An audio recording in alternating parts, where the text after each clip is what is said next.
Bonjour et bonsoir à tous. C'est encore moi, votre amie Rosine. Merci beaucoup de nous avoir rejoints encore aujourd'hui. Et nous continuons notre petite série des émissions sur le mariage et nous voyons le couple de la Bible. Ça va nous permettre, qui nous aide au fait à comprendre un peu ce qui se passe dans le couple. Parce que la Bible dit qu'il n'y a rien de nouveau sous le soleil. Ce qui s'est passé hier, ça se passe encore aujourd'hui. Alors nous allons un peu nous tirons des leçons de couple de la Bible pour voir un peu les erreurs, les choses que nous pouvons améliorer dans notre propre couple pour nous aider. Merci encore de souscrire et de partager cette vidéo pour la gloire du Seigneur.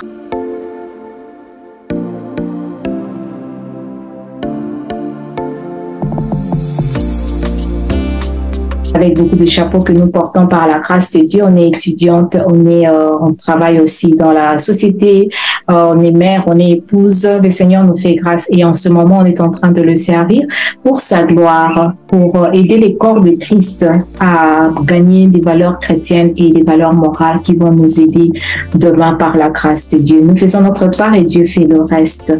À lui seul soit la gloire pour tout ce que nous sommes en train de faire par sa grâce. Alors, aujourd'hui, nous allons parler de notre troisième couple. Et c'est le couple qui est très connu, le couple de David et de Michal. Alors, c'est dans 2 Samuel 6, 18 à 23. C'est un verset qui n'est pas trop long, alors on va le mettre. Et merci pour votre patience pendant cette petite lecture. Et merci, on se retrouve juste après. D'homme et toute sa famille.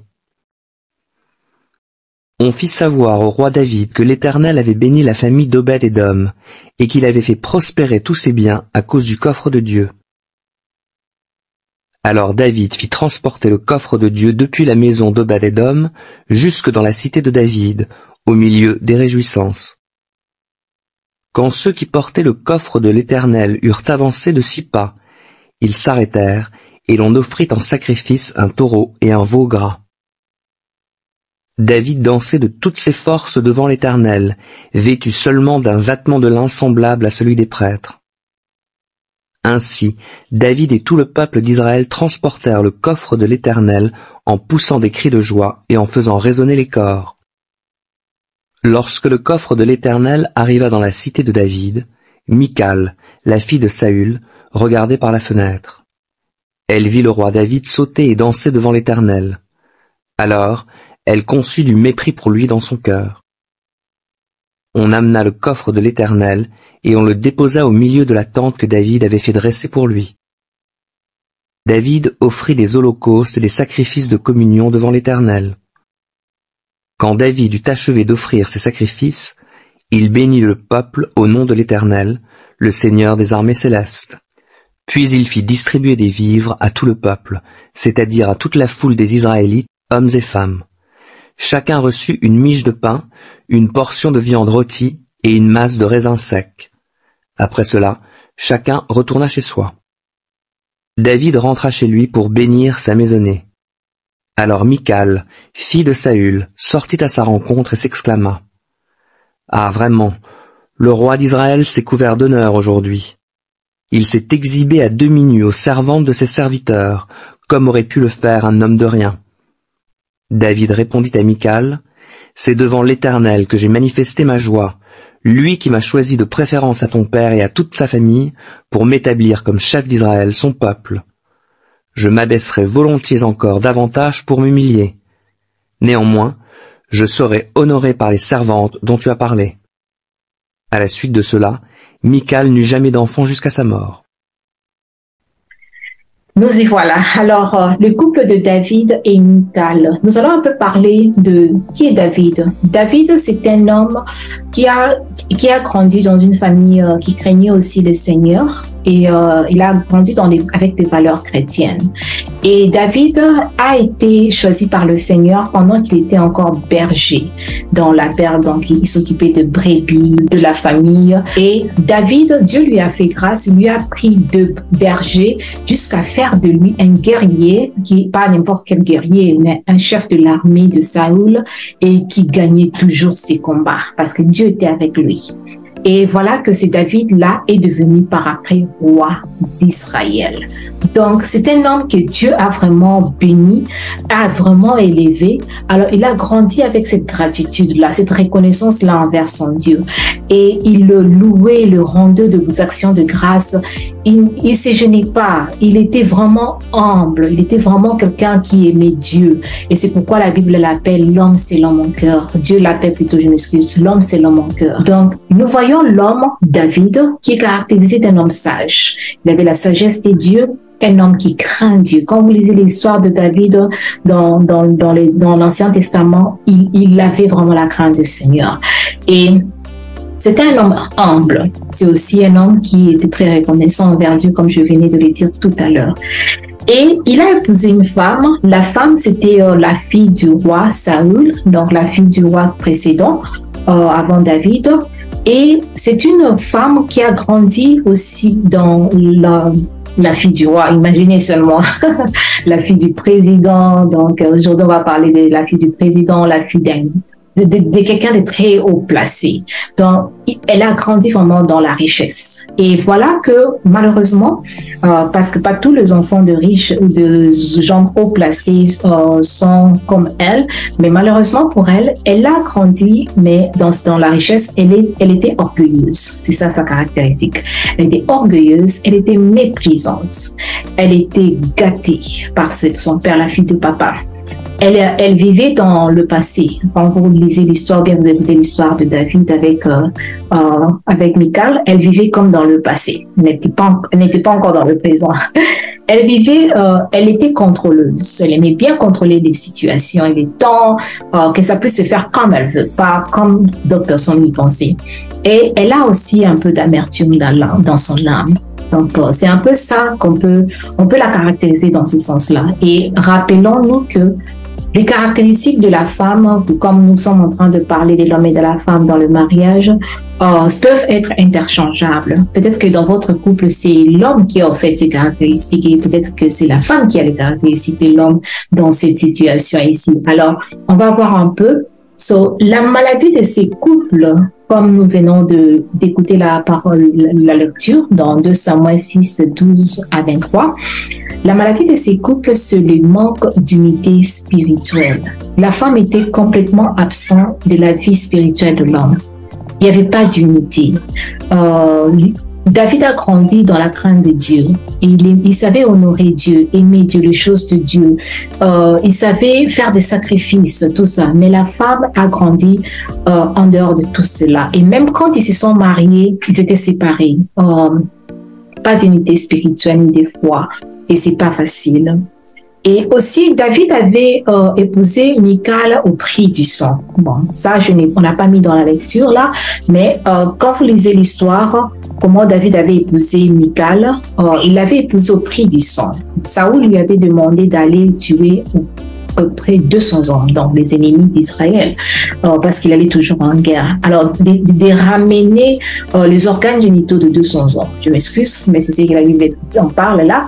Et parce que lui, il était païen et tout. Et David voulait épouser cette femme-là. Alors, on lui a demandé, la condition était d'amener 200 organes génitaux de 2 hommes. Donc, il a épousé cette femme-là au prix du sang. Déjà, il y a quelque chose qui est louche. Et puis, Michal avait de paroles de rejet et de mépris. Ça, c'est une autre maladie. La femme avait toujours des paroles de mépris. Elle était très méprisante. Même envers son épouse. Ne faites pas ça chez vous. Même envers son épouse, je m'excuse.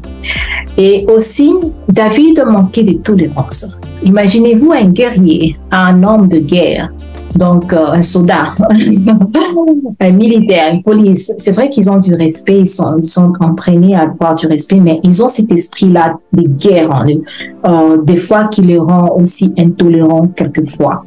Et aussi, dès le départ, ces mariages n'étaient pas bien fondés. La parole de Dieu nous encourage à épouser, si vous êtes chrétien, à épouser une chrétienne ou un chrétien si vous êtes chrétien. Cela nous évite beaucoup de choses par la grâce de Dieu. Et la Bible dit, ne vous mettez pas sous un joug étranger. Dieu sait assez pourquoi, mais la Bible est claire là-dessus quand il nous parle de cela. Juste une parenthèse. Est-ce que cela veut dire que tous les couples chrétiens n'ont pas de problèmes? Non, c'est pas ça. Nous avons besoin de maturité aussi dans le mariage, par la grâce de Dieu. Et aussi, nous allons voir un peu les conséquences de ce couple-là, d'avoir épousé une femme orgueilleuse et avec toutes ces caractéristiques-là. Qu'est-ce qui se passe par la suite? Nous voyons une incidence, David en train de louer le Seigneur parce que l'arc de l'alliance est retourné en Israël. Et c'était vraiment une grande joie. Donc, c'est parce que l'arc représentait la présence de Dieu. Donc, ils ont récupéré cette présence-là de Dieu pour ramener ça dans Israël. Et David était content. Il était très content. Il le louait Dieu. Il s'en fichait de ce que les gens pensaient. Il ne se voyait plus comme roi parce qu'il était devant son Dieu. Dans son Dieu, il était plus que tout. Que tu sois son serviteur ou quoi, il s'en fiche. Lui, il loue son Dieu. Il donne gloire à son Dieu. Donc, il était très reconnaissant. Et c'est comme ça que Dieu l'avait béni depuis son jeune âge. C'est quelqu'un qui était toujours reconnaissant envers le Seigneur. Il aimait la présence de Dieu. Même quand il allait jouer son instrument à Saoul, quand vous lisez l'histoire au roi Saoul, la présence de Dieu venait. Donc, il aimait bien la présence. Il était habitué à cette présence de Dieu. Et voilà que la présence de Dieu revient en Israël. Il a dansé comme un fou. Il s'en fichait complètement. Et la femme, de son côté, regarde par la fenêtre. Ah! Vraiment, un roi. Donc, elle n'a jamais vu son père faire ça. Donc, ce David, qui est son mari maintenant, qui fait ça. Non, non, non, non. Elle n'a pas pris ça. Parce qu'elle ne connaît pas les valeurs chrétiennes. Elle pourrait danser comme ça devant. Non, non. D'abord, c'est sa place dans la société. Qui elle est? Qu'est-ce que les gens vont penser de moi? L'homme veut faire ceci ou bien la femme veut faire ceci si c'est l'homme qui avait les caractéristiques de la femme. Qu'est-ce que les autres vont penser de ça? Non, mon frère, non, ma soeur. Ne faites pas ça chez vous. Tu veux, dans le couple, nous devons être en mesure de laisser l'autre être lui-même. Et être lui-même, cela ne veut pas dire être lui-même, faire du mal, non. Être lui-même dans le sens de dire que l'autre doit être à l'aise d'être lui. Quand vous l'avez épousé, vous le connaissez, n'est-ce pas? Il a certaines choses qu'il fait, même au début du mariage, déjà vous connaissez. Vous devez le laisser s'exprimer. Si c'est quelqu'un qui aime danser pour le Seigneur, comme David, laissez-le danser pour le Seigneur. Laissez-le glorifier Dieu.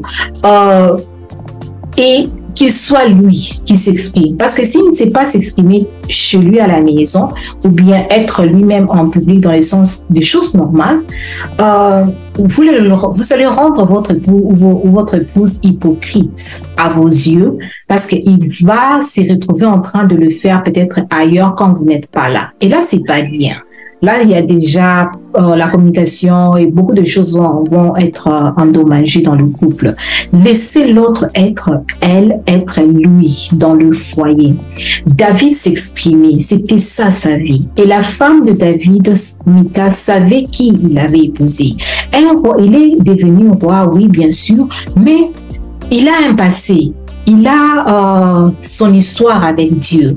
Laissez-le s'exprimer. Laissez-la s'exprimer. Et elle a commencé à regarder un roi danser comme ça. Wow. Non seulement elle a pensé à ça, quand David est entré dans la maison, c'était l'attaque. Comment un roi peut danser comme ça devant tout le monde, comme tu te mis presque à nu? Et David était un guerrier, il faut le savoir. Connaître le passé de l'autre. Vous saurez aussi comment lui parler. Et quand vous venez d'écouter l'histoire, vous voyez que par après, le Seigneur a vu comment est-ce que la femme avait méprisé son mari pendant qu'il le louait, lui, le Dieu créateur incréé. La malédiction est tombée sur la femme. Elle n'a jamais eu d'enfant. Donc, elle est devenue stérile. La conséquence du comportement de la femme, elle a attiré la malédiction sur le foyer. La stérilité s'est abattue sur ce couple-là. Pour Mika, c'est la stérilité. Pour quelqu'un d'autre, peut-être c'est quelque chose d'autre. Peut-être que votre mari est en train de servir le Seigneur ou faire quelque chose de bien pour le Seigneur.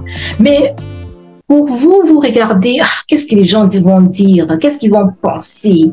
Vous commencez à mépriser l'autre. C'est très dangereux, ma sœur, c'est très dangereux, mon frère. Soyons souples de parler avec l'autre si on ne comprend pas certaines choses, parce que je comprends que Michal ne comprenait pas les choses de Dieu. Peut-être, malgré que c'était vrai, il disait à sa femme, je loue, je paraphrase, j'ai une histoire avec mon Dieu. Si je le loue comme ça, ce n'est pas en vain. Donc, j'ai des raisons. Je sais pourquoi je le loue. Je ne sais pas si la communication avait continué par la suite, et la malédiction s'est abattue sur le couple. Faisons attention à ce que nous sommes en train de penser. Faisons attention à ce que nous sommes en train de dire par rapport à nos époux, à nos épouses. Que le Seigneur nous accorde sa grâce. C'est vrai que c'était son époux, il pouvait lui parler, lui faire des remarques, mais David, en ce moment-là, était en train de glorifier le Seigneur. Et faisons attention avec les serviteurs de Dieu. Tu peux être l'épouse d'un serviteur de Dieu, l'époux d'une servante du Seigneur et tout. Gardez ses respects, glorifiez Dieu, honorez le Seigneur dans vos relations. C'est très, très important. Le respect, c'est très important. Et aussi, la solution dans ce couple serait la conversion de la femme. Si c'est l'homme qui avait ces caractéristiques-là, ça serait la conversion de l'homme pour que l'autre aussi puisse joindre la foi de l'autre et être en union spirituelle. Ils étaient mariés, physiquement, peut-être émotionnellement, mais spirituellement, ils étaient carrément séparés. Ils ne partageaient pas la même foi, je m'excuse. Il y a un problème d'union spirituelle et ça cause beaucoup de problèmes dans le foyer. Si vous avez épousé vous êtes déjà dans le mariage, c'est déjà peut-être que vous ne connaissez pas le Seigneur avant, après un de vous a connu le Seigneur. Et ça, c'est une autre histoire. Par la grâce de Dieu, l'autre connaîtra le Seigneur au travers de vous, comme la Bible le dit. Et la Bible encourage la prédication sans parole, la prédication par l'exemple. Ça, c'est la prédication la plus dure, la plus difficile, mais possible par la grâce de Dieu. Être un exemple pour l'autre pour qu'il puisse aussi venir à Christ. Et si vous n'êtes pas encore marié, vous êtes des fiancés, vous voulez vous marier. Si l'autre ne connaît pas le Seigneur, ne vous dites pas que je veux l'amener à Christ pour que je puisse l'épouser. Non, laissez Dieu faire son travail. Vous pouvez lui parler de la parole de Dieu, lui partager la parole de Dieu et tout. S'ils reçoivent la parole de Dieu, gloire à Dieu. Mais vous ne savez pas si ça sera reçu ou pas. C'est mieux, comme la Bible nous recommande, d'épouser vous êtes un enfant de Dieu, épousez un enfant de Dieu. Comme ça, vous avez l'unité sur le plan spirituel. Mais ça ne se limite pas là. Si vous regardez nos vidéos précédentes, nous avons expliqué en long et en large que ce n'est pas seulement le spirituel qui compte, il y a aussi d'autres choses qui doivent compter. Mais le spirituel aussi, c'est comme la base, mais aussi considérer d'autres éléments pour pouvoir faire un bon choix. Alors, pour ce couple ici, si vous êtes déjà dans le mariage, l'un de vous s'est converti peut-être par après, vous êtes marié, vous saviez que l'autre était païen ou païenne et vous l'avez quand même épousé. Alors, c'est vraiment être patient avec l'autre pendant que vous devenez une évangile envers l'autre, l'évangile de Christ en exemple, jusqu'à ce que le Seigneur va toucher le cœur de l'autre pour venir aussi à Christ. Et ça, le temps là, jusqu'à la conversion, il n'y a que Dieu qui connaît. Mais en entendant, la patience vous est recommandée et la persévérance et beaucoup de sagesse. Et aussi, nous voyons que nous devons quelques petites leçons que je vais donner rapidement par rapport à ces couples. Nous allons voir que nous ne devons pas mépriser quelqu'un, n'importe qui, même notre épouse. Ce n'est pas bon, c'est pas du tout bon. Ne méprise pas ton époux, ton épouse, même dans tes pensées, ne le méprise pas. Si tu le fais, demande à Dieu de te pardonner parce que ce n'est pas bien. Vous êtes un. Ne méprise pas l'autre. S'il y a quelque chose à en parler, parlez-en.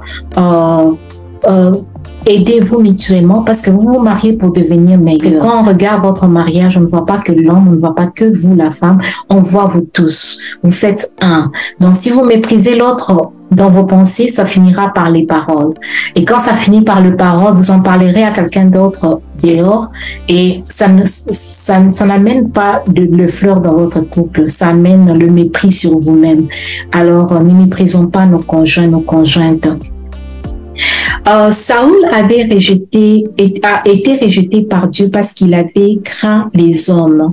Et nous voyons cette caractéristique-là aussi dans sa fille. Elle a rejeté, elle a méprisé David à cause de ce que les gens pouvaient dire. Ce que les gens peuvent dire de vous, si vous êtes en train de faire la volonté du Seigneur ou de vous conduire comme il se doit, qu'importe ce que les gens disent, ça ne change rien en ce que vous êtes.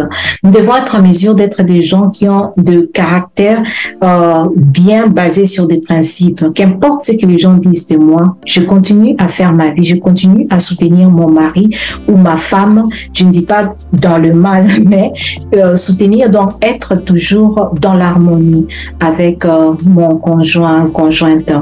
Ne rends pas l'autre hypocrite, comme on l'a dit. Laisse l'autre être lui-même. C'est très important dans le foyer. Pas être contrôleuse. Pourquoi tu as fait ça? Pourquoi il fallait faire ceci? Il fallait faire cela? Bon, il y a une manière d'en parler, mais pas être contrôleuse ou contrôleur. C'est pas bien. Vous allez rendre l'autre hypocrite. Et aussi savoir contrôler les influences extérieures. C'est sûr que la fille Michal avait des influences extérieures.